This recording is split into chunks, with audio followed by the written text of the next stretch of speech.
Muy buenas y bienvenidos a un nuevo vídeo. Ya como sabrán, anteriormente hemos subido lo que es la cultura griega, pero en este caso vamos a hablar de lo que es Grecia, pero Grecia en la época arcaica. Hay que tener en cuenta que esta época trata desde el siglo 8 al siglo 6 a.C.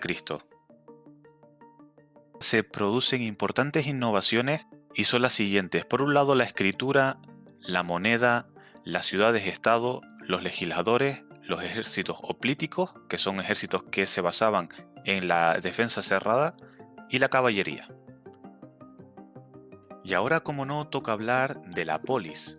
El nacimiento de la polis es sin duda uno de los fenómenos más característicos de la Grecia arcaica. El término griego de polis suele traducirse por ciudad-estado, que anteriormente lo estuvimos comentando. La polis consiste en lo siguiente. Se trata de un estado de reducidas dimensiones.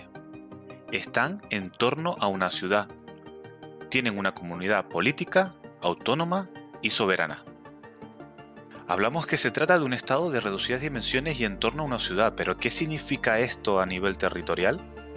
Se plasma en dos espacios. Podemos hablar de Asti y de Chora. Asti es el núcleo urbano que funcionaba como capital del Estado, donde estaba el poder político, religioso y más exactamente el ágora, que era el centro neurálgico de la población. Y el Chora es un territorio rural dependiente de la polis, donde se encontraba la mayoría de la población. Los ciudadanos se definían por ser miembros de pleno derecho de la polis, con independencia de si habitaban en la urbe, Asti, o en el campo, Chora. Ahora nos toca hablar de la política y sociedad. En el primer punto podemos hablar de las oligarquías aristocráticas. De forma general, en la época arcaica, las monarquías evolucionaron hacia sistemas de gobierno oligárquicos. Cuando se configuraron las poleis o las polis, los nuevos estados pasaron a estar regidos no por reyes, sino por familias ricas y privilegiadas que tenían tierras y aseguraban la defensa de la comunidad. El segundo punto tendríamos los legisladores. Los legisladores fueron figuras características de la época arcaica griega. Surgieron a partir del siglo 7 a.C., pero no de forma generalizada. En algunas ciudades no hubo legisladores, mientras que otras conocieron varios, como en el caso de Atenas. Gracias a esto, el pueblo salió fortalecido frente a los nobles, acostumbrados a ser los únicos jueces y a interpretar la ley de forma arbitraria. Dentro de los legisladores más importantes podemos encontrar a Solón y a Dracón. Dentro de la política y sociedad nos quedaría hablar del tercer punto, que en este caso serían los tiranos. Al igual que ocurre con los legisladores, los tiranos fueron característicos de la Grecia arcaica, desde mediados del siglo 7 a.C. Aparecieron cuando los conflictos sociales eran graves dentro de la polis, y generalmente cuando no se podían solucionar por medio de mediadores.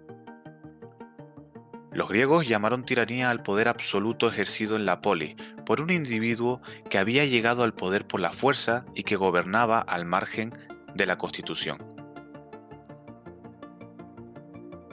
En definitiva, los tiranos, aunque normalmente eran aristócratas, defendían al pueblo llano frente a los abusos de la nobleza. Para terminar este vídeo, vamos a coger y vamos a hablar del fenómeno de las colonizaciones. Tenemos tres puntos importantes: las causas de las migraciones griegas, el proceso de la creación de colonias y por último las zonas afectadas por colonias griegas. Cuando hablamos de las causas de las migraciones griegas, podemos decir cosas tales como la búsqueda de nuevas tierras para subsistir y el exilio con motivo de las luchas políticas que tenían lugar dentro de las polis, además del deseo de riquezas o aventura en el caso puntual de algunos colonos. Todo esto se consiguió gracias a los viajes expedicionarios griegos por la precolonización. Creación de colonias. La decisión de fundar una colonia era tomada por la polis. Esta elegía un fundador para ponerse al frente de la expedición. Era común hacer una consulta previa al oráculo de Delfos. Los expedicionarios solían ser unos 1000 y se elegían mediante sorteo o leva. El viaje se realizaba en naves de guerra. Tras ser fundada la colonia, acudían a ella nuevas oleadas de pobladores desde la metrópoli correspondiente. Y por último, las zonas afectadas por colonias griegas fueron las siguientes: Magna Grecia, que es el sur de Italia y Sicilia, norte del Egeo y Estrechos, Mar Negro, zona Adriática, norte de África y por último Occidente. Y con eso terminamos el tema de hoy. Muchas gracias por seguirme y verme. Ya sabes, no olvides en suscribirte y comentar el vídeo. Como siempre, nos vemos en el próximo. ¡Hasta la próxima!